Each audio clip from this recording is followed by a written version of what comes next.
Hola a todos, ¿qué tal? Bienvenidos a un nuevo vídeo de vuestro canal Tu Profe Alberto.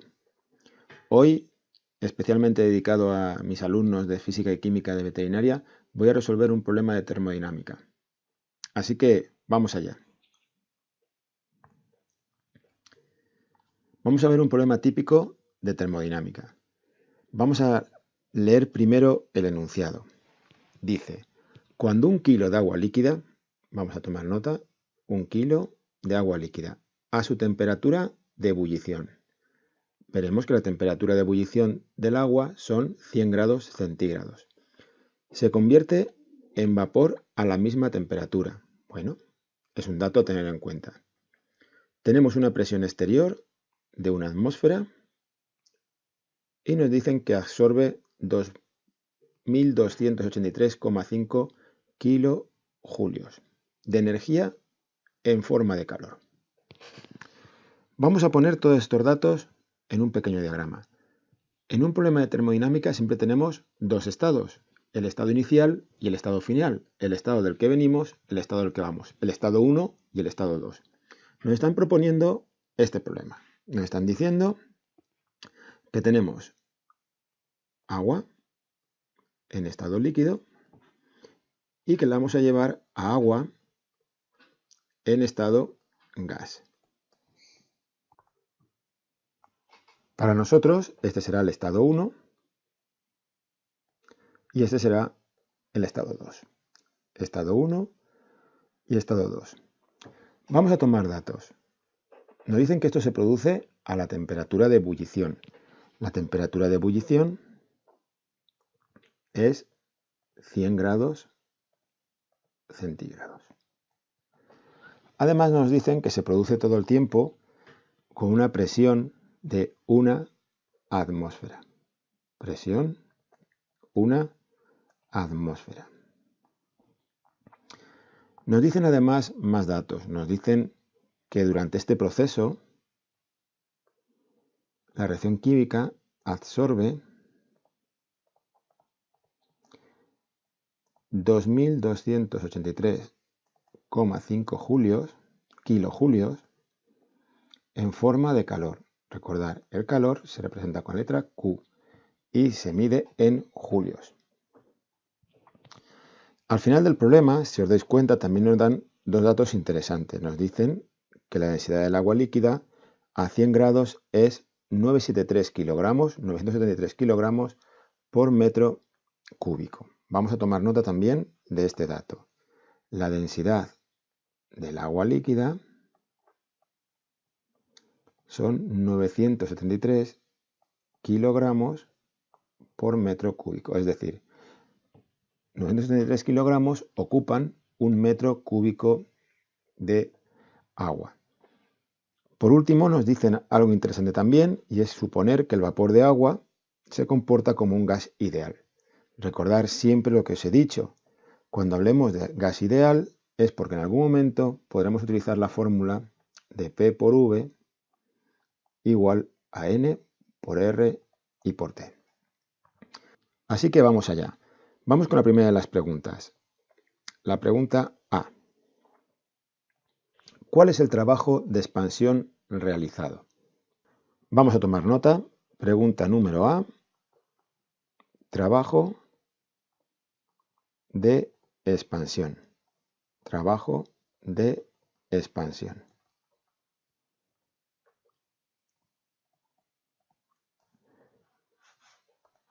Vamos a pintar el problema de otra manera. Vamos a pintar una caja en la que tenemos el estado 1. Aquí tenemos H2O en estado líquido. Vamos a pasar a nuestro estado número 2. Para poder hacer un ejercicio termodinámico siempre tenemos que tener un estado donde empezamos y un estado donde acabamos. El estado 2, donde tenemos agua en estado gas. Aquí en el estado 1 tenemos una presión 1 de 1 atmósfera. Tenemos en el estado 2 una presión de 1 atmósfera, porque en este proceso no se cambia la presión. es un proceso isóbaro. También tenemos una temperatura inicial de 100 grados centígrados. Y al final del proceso tenemos una temperatura de 100 grados centígrados también. Tenemos también un proceso isotérmico porque no cambia tampoco la temperatura. Vamos a por la tercera variable de estado. El volumen inicial no me lo han dado por ninguna parte, con lo cual lo desconozco. Y el volumen final tampoco lo tengo, con lo cual también lo desconozco. El enunciado me dice que el sistema absorbe, es decir, el sistema coge, el sistema recibe. Esto quiere decir que en el sistema vamos a aplicar sobre él una cantidad de calor igual a 2283,5 kilojulios. Es importante entender que todo lo que recibe un sistema es positivo y todo lo que da un sistema es negativo. Es como tú, si recibes un dinero y lo metes en tu bolsillo es positivo y si se lo tienes que dar a alguien es negativo. En este caso el sistema absorbe esa cantidad de calor. Vamos a empezar el problema escribiendo cuál es el primer principio de la termodinámica o principio de la conservación de la energía. Recordemos que la variación de energía que tiene un sistema, es decir, U2 menos U1, siendo U2 la energía que aparecerá aquí y 1 la energía del estado 1, es igual al calor que absorbe o da el sistema más el trabajo que se realice en el sistema. Recordemos que también que el trabajo se puede escribir como menos P por incremento o variación del volumen. Es decir, menos P, que es la presión, por V2 menos V1.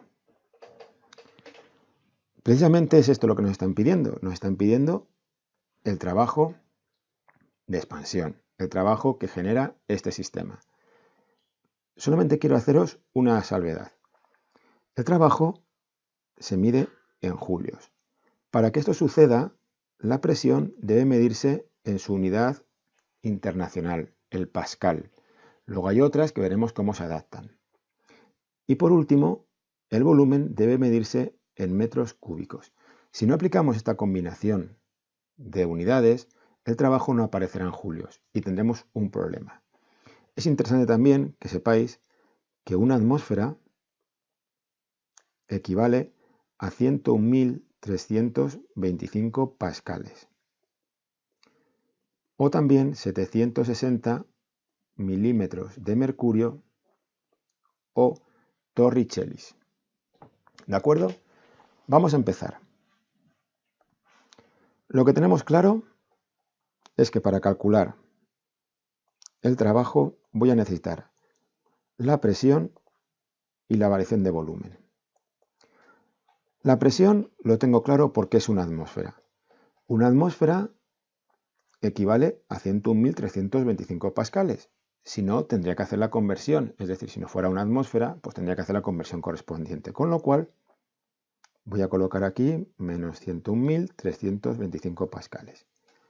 Tengo que calcular el volumen 2, es decir, el volumen de la situación 2, que como veis, no lo conozco.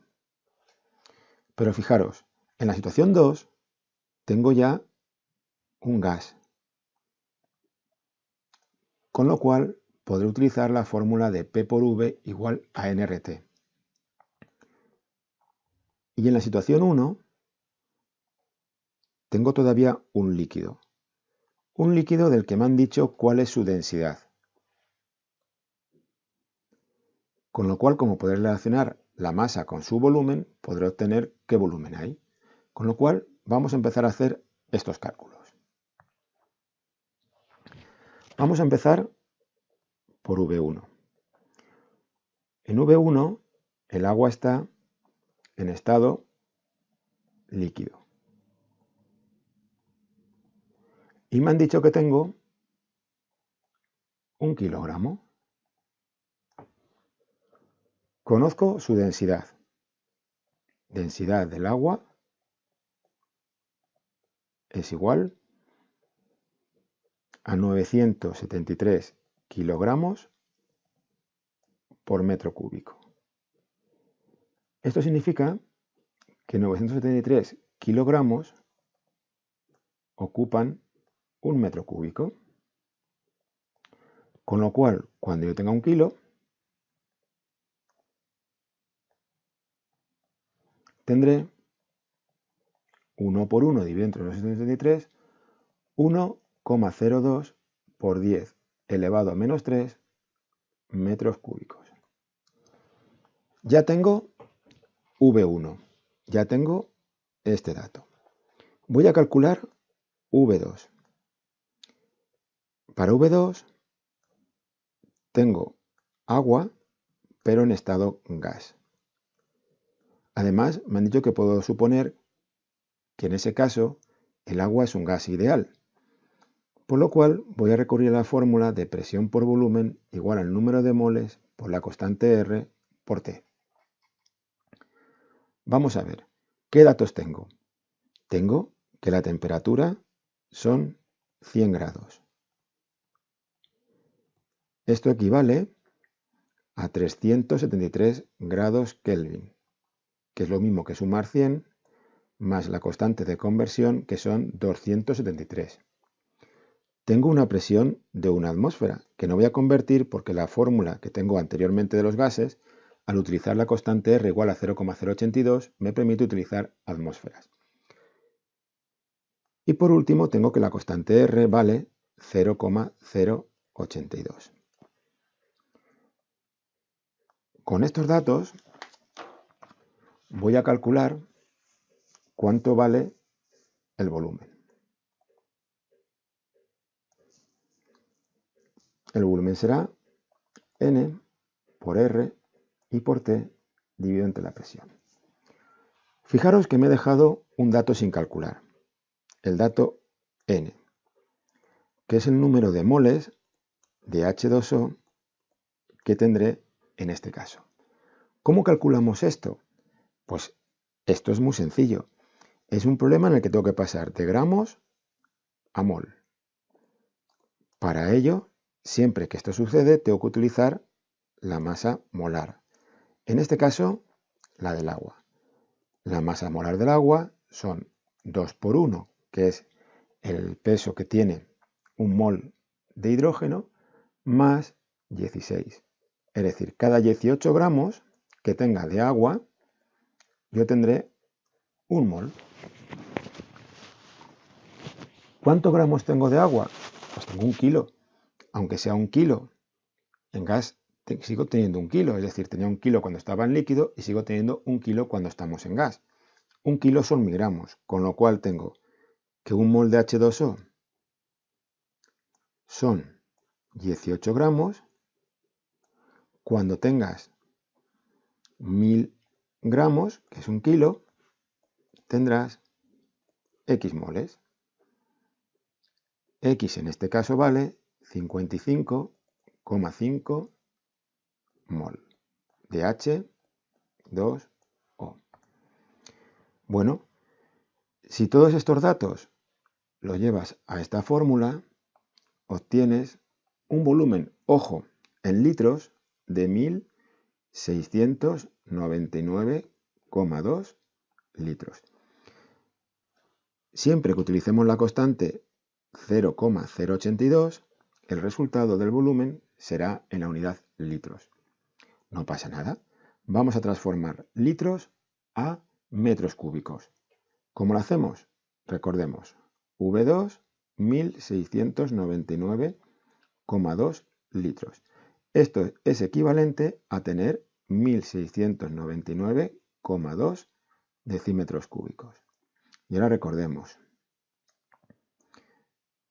decímetros cúbicos, metros cúbicos. He de dividir entre 1000. Con lo cual, V2 es igual a 1,6992 metros cúbicos. Bueno, pues ya tengo V1 y V2. Con lo cual, el trabajo que tenía que calcular era menos P por la variación de V. Tengo menos 101.325 pascales por un lado, por la variación del volumen 2. El volumen 2, según hemos calculado, es 1,6992 menos el volumen 1, que es 1,02 por 10 elevado a menos 3. Recordar estas unidades en metros cúbicos. Esto nos proporciona un valor de menos 172068,09 julios, que es exactamente lo mismo que decir menos 172,07 kilojulios. Nuestro primer apartado está hecho. El segundo apartado nos pide la variación de energía interna del sistema. Vamos a ver cómo lo calculamos. En este apartado vamos a calcular la variación de energía interna del sistema, es decir, la energía interna en el estado 2 menos la energía interna en el estado 1. Según el primer principio de la termodinámica, esto tiene un valor que es igual al calor más el trabajo. Aquí lo único que tener cuidado es con los signos, es decir, calor o trabajo que realizo, es decir, que doy, es negativo porque lo pierdo. Calor o trabajo que me hacen a mí, lo gano, es decir, positivo. En este caso, el enunciado del problema me decía que absorbía una cantidad de calor, con lo cual el calor se coloca con signo positivo. Son 2.283,5 kilojulios. Mientras que, como hemos visto antes, el trabajo que realizábamos, según el enunciado anterior, eran menos 172,07 kilojulios. Esto hace un total de 2.111,5 kilojulios, quedando este apartado también resuelto. Y por último, el apartado 3 nos están solicitando qué tanto por ciento del calor suministrado es utilizado en el trabajo de expansión. Vamos a ver cómo podemos hacer esto. ¿Qué tanto por ciento de calor es utilizado en el trabajo de expansión? Bueno, vamos a ver cómo se hace. Es decir, en este apartado me están solicitando el porcentaje del calor Q que se utiliza en el trabajo. Bueno, fijaros, es relativamente sencillo. Pongo aquí trabajo. Es relativamente sencillo. Pongo por una parte el calor, pongo por otra parte el trabajo. Y digo, cuando realizo 2.283,5 kilojulios, es decir, los que he calculado antes, los que me han anunciado, el trabajo que realizo es de 172,07 kilojulios. Es decir, de todo esta parte es el calor, es el trabajo que realiza ese calor. Por lo tanto, cuando tenga 100, es decir, porcentaje, tendré X. Obtengo un 7,53% del trabajo que se transforma en calor. Es decir, de esta parte se ha transformado en trabajo. Es decir, que de los 2.283,5 kilojulios que tenía en forma de calor, se han transformado 172,07 kilojulios en forma de trabajo, que representan un 7,53% de este calor. Y con esto queda resuelto el problema. Ya sabéis que cualquier duda me la podéis comentar a través de este canal, o si no, nos vemos en la próxima clase. Muchas gracias.